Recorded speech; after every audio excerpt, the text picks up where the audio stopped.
यहाँ फर्नीचर की क्वालिटी ये होती है कि मकसद जब हम लाते हैं, रिपेयर करते हैं, इसको सही करते हैं, फिर उसको सप्लाई करते हैं। ये बिल्कुल नई की तरह हो जाता है। भाई तकरीबन कोरंगी से, नई कराची से, औरंगी टाउन से, सब तरफ से लोग यहाँ पर आते हैं। डिफेंस की साइड से भी आते हैं।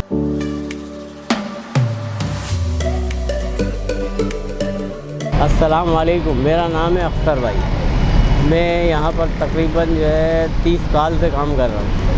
मुझे 30 साल हो गए इस मार्केट में काम करते हुए। भाई तकरीबन नए से काफ़ी सस्ता मिलता है, तकरीबन यूँ समझ लो आधे से ऊपर होता है थोड़ा सा, लेकिन ये सस्ता होता है और अच्छा भी होता है। उसमें थोड़ा बहुत न्यूट्रल भी आता है, उसको हम रिपेयर करते हैं और नए की सूरत में कर देते हैं, इसलिए वो बिकता है।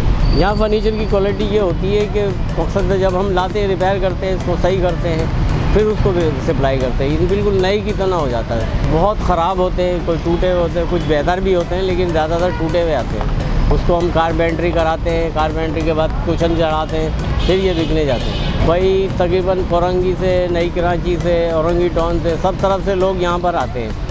डिफेंस की साइड से भी आते हैं। भाई लाज़मी बात है, पेट्रोल की कीमत बढ़ रही है, फोम की कीमत बढ़ रही है, हर चीज़ में जो है महंगाई हो रही है। इस वजह से जो है ये महंगा हो रहा है। और कोई बात नहीं, हम जो लाते हैं, नया माल लाते हैं, पुराना में नया लगाते हैं, फिर कहीं इस्तेमाल करते हैं। इस फर्नीचर की ख़ास बात यह है कि मैंने कहा ना कि आधे कीमत में तकरीबन फर्नीचर मिल जाता है इन लोगों को, तो लोग अपने घर को सजा लेते हैं। इस वजह से जो है यहाँ पर लोग आते हैं, सब तरीके के लोग आते हैं। कुछ अमीर लोग गरीब बन के भी आ जाते हैं, कार में नहीं आएंगे, पैदल आ जाएंगे, रिक्शाओं में आ जाएंगे, ले जाते हैं फर्नीचर। मेटा न्यूज़ की वीडियोस देखने के लिए मेटा न्यूज़ यूट्यूब चैनल को सब्सक्राइब करें और फेसबुक पेज को फॉलो करें ताकि आप आने वाली वीडियोस से बाखबर रह सकें।